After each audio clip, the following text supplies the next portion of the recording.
অম্বুবাচী মেলালৈ মাজত মাত্ৰ কেইটামান দিন বাকী আৰু অম্বুবাচী মেলাক লৈ এতিয়া সাজু হৈছে ৰাজ্যবাসী। এবাৰ ৰাজ্য চৰকাৰে অম্বুবাচী মেলাৰ বাবে কি প্ৰস্তুতি আগবঢ়াইছে, কিমান টকা আবণ্টন দিছে, ইয়াকে লৈ এতিয়া চৰ্চা লাভ কৰি আছে। যিহেতু 22 জুনৰ পৰা 26 জুন পৰ্যন্ত আহি আছে মহা অম্বুবাচী মেলা আৰু ভক্তসকল সাজু হোৱাৰ সময় আহি পৰিছে আৰু এইবেলিও আনবাৰৰ দৰে আচলতে যাতায়াতৰ সুব্যৱস্থা কৰি দিয়া হৈছে। আৰু যিহেতু যথেষ্ট গৰম পৰিছে, গৰম পৰাৰ বাবে পকাত যিহেতু সকলোৱে ভৰি দিব পৰা অৱস্থা নোহোৱা হৈছে, সেই হেতুকে এতিয়া যি স্থানত যাতায়াত আপুনি এৰিব বা যাতায়াতৰ যি বিকল্প পথসমূহ আছে, সেই পথসমূহেৰে মন্দিৰলৈ সোমোৱালৈকে এবাৰ কাৰ্পেট পাৰি দিয়াৰ ব্যৱস্থা গ্ৰহণ কৰিছে মন্দিৰ কৰ্তৃপক্ষৰ। লগতে এই সন্দৰ্ভত ক'ব লাগিব যে ৰাজ্য চৰকাৰে কামাখ্যা দেৱাললৈ বুলি আগবঢ়াইছে 4 কোটিৰো অধিক ধন আৰু এই টকাৰে প্ৰস্তুতি আগবঢ়াব কামাখ্যা মন্দিৰৰ কৰ্তৃপক্ষই। লগতে ক'ব লাগিব যিহেতু সাধু সন্যাসীৰে বিদেশৰ লগতে ভাৰতবৰ্ষৰ বিভিন্ন ঠাইৰ ভক্ত সমাগম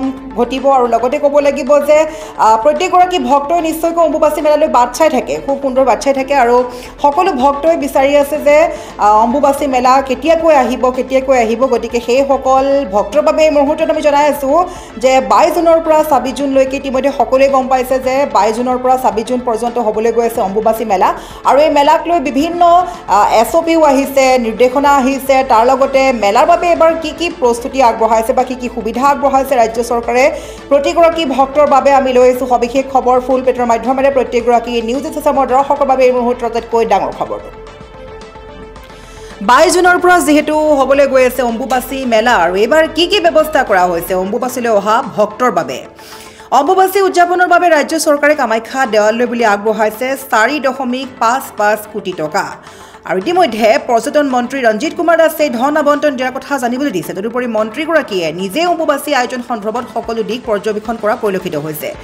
আৰু আমি ক'ব লাগিব যে প্ৰতি বছৰৰ দৰে এইবাৰো ধুমধামেৰে গুৱাহাটীৰ মা কামাখ্যা ধামত অনুষ্ঠিত হ'ব মহা অম্বুবাচী মেলা আৰু 22 জুনৰ পৰা 26 জুন পৰ্যন্ত লাখ লাখ সাধু সন্যাসী ভক্তৰ অংশগ্ৰহণেৰে অম্বুবাচী মেলা অনুষ্ঠিত কৰিব কামাখ্যা দেৱালয় কৰ্তৃপক্ষই।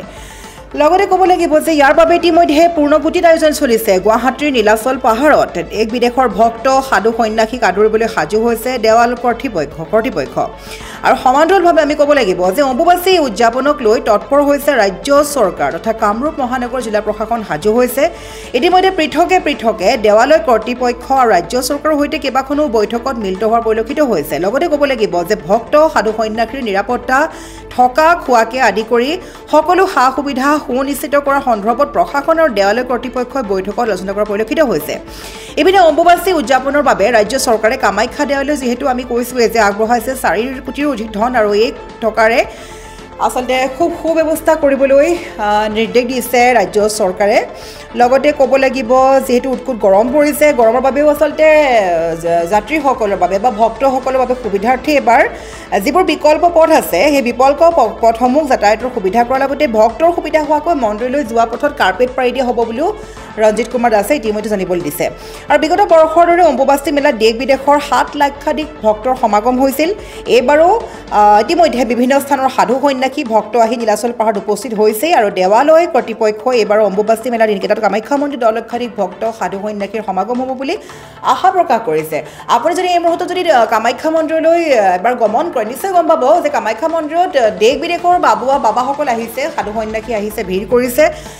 যিহেতু কেইটামান দিন মাজত বাকী আছে, আহি আছে মহা অম্বুবাচী মেলা আৰু আমি এতিয়া সুধিব বিচাৰিম যে গুৱাহাটী মহানগৰীয়ে হওক বা ৰাজ্যৰ আন প্ৰান্তৰ লোকসকল সাজু হৈছেনে, কিয়নো মাজত মাত্ৰ কেইটামান দিন বাকী আছে। মহা অম্বুবাচী মেলাক সাদৰিবলৈ সাজু হওক, মহা অম্বুবাচীক আদৰিবলৈ সকলো সাজু হওক। ইতিমধ্যে বিদেশৰ পৰা আহিও বিদেশীসকলে ভক্তসকলে সমাগম কৰাৰ পৰিলক্ষিত হৈছে। তাৰ বাবে অসমৰ ৰাইজটো ৰখি থকাৰ কোনো প্ৰশ্ন নুঠে। অসমৰ বাবে কামাখ্যা সদায় ওপৰত বুলি ক'ব লাগিব, কিয়নো দেশ বিদেশৰ ভাৰতকে আদি কৰি আন দেশসমূহৰ পৰাও বিদেশী পৰ্যটকসকলো আহে, ভক্তৰ সমাগম ঘটে আৰু ইতিমধ্যে বিদেশী পৰ্যটকসকল গুৱাহাটীত আহি বসবাস কৰিছে কামাখ্যাৰ বাবে।